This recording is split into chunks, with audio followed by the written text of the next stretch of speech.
India world cup നേടിയപ്പോൾ ക്ലാസന്റെ കിളി പോയിരിക്കുകയാണ്. കാരണം ക്ലാസൻ ബാറ്റ് ചെയ്യുമ്പോൾ 30 ബോളിൽ 30 റൺസ് മാത്രമേ ജയിക്കാൻ ആവശ്യമുണ്ടായിരുന്നുള്ളൂ. അവിടെ നിന്നാണ് സൗത്ത് ആഫ്രിക്ക കളി തോറ്റത്. ക്ലാസൻ ശരിക്കും പേടിച്ചു പോയി. എങ്ങനെയാണ് ഇത് സംഭവിച്ചതെന്ന് ക്ലാസനും വ്യക്തമല്ല. ഇപ്പോഴത്തെ ഇന്ത്യ കളി ജയിച്ച ശേഷം ക്ലാസൻ പറഞ്ഞ കാര്യമാണ് നമ്മൾ ഈ ഒരു വീഡിയോയിൽ നോക്കുന്നത്. ഇത്തരം ക്രിക്കറ്റ് ന്യൂസിന് വേണ്ടി ഈ ചാനൽ മറക്കാതെ സബ്സ്ക്രൈബ് ചെയ്യൂ.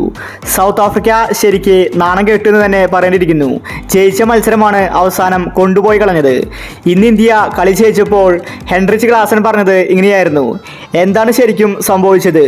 ഞാൻ സൗത്ത് ആഫ്രിക്കൻ ടീമിനെ വിജയം നേടിക്കൊടുത്തതായിരുന്നു. ഒരു ബോളിൽ 1 റൺസ് എടുത്താൽ പോലും സൗത്ത് ആഫ്രിക്ക ജയിച്ചേനെ. പിന്നീട് എന്താണ് സംഭവിച്ചതെന്ന് വ്യക്തമല്ല. കളി തോൽക്കാൻ കാരണം അത് രോഹിത് ശർമ്മയാണ്. രോഹിത്തിന്റെ ക്യാപ്റ്റൻസിയാണ് ഞങ്ങൾക്ക് പണിയായത്. അതുപോലെ കോഹ്ലി ബാറ്റിങ്ങിൽ ഇത്രയും അധികം റൺസ് അടിക്കുമെന്ന് ഞാൻ കരുതിയില്ല. കളി തോൽക്കാൻ കാരണമായത് രോഹിത് ശർമ്മയും കോഹ്ലിയുമാണ്. ഈ 2 താരങ്ങളുണ്ടെങ്കിൽ ഏത് ടീമും തോറ്റുപോകും. ഞങ്ങൾ കാര്യങ്ങൾ കുറച്ചും കൂടി ശ്രദ്ധിക്കേണ്ടിയിരിക്കുന്നു. ഞങ്ങൾക്ക് ഒരുപാട് തെറ്റുകൾ ഇന്നലെ സംഭവിച്ചിട്ടുണ്ട്. എനിക്കിപ്പോഴും വിശ്വസിക്കാൻ സാധിക്കുന്നില്ല. ഞങ്ങൾ ഫൈനലിൽ എങ്ങനെയാണ് തോറ്റത്?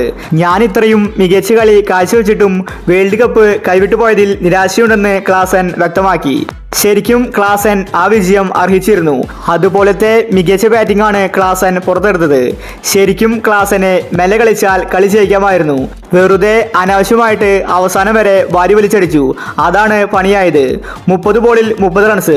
ഈ സമയത്ത് ക്ലാസൻ നല്ല രീതിയിൽ കളിച്ചുവെങ്കിൽ ഉറപ്പായിട്ടും ഇന്ന് സൗത്ത് ആഫ്രിക്ക കളി ജയിച്ചേനെ.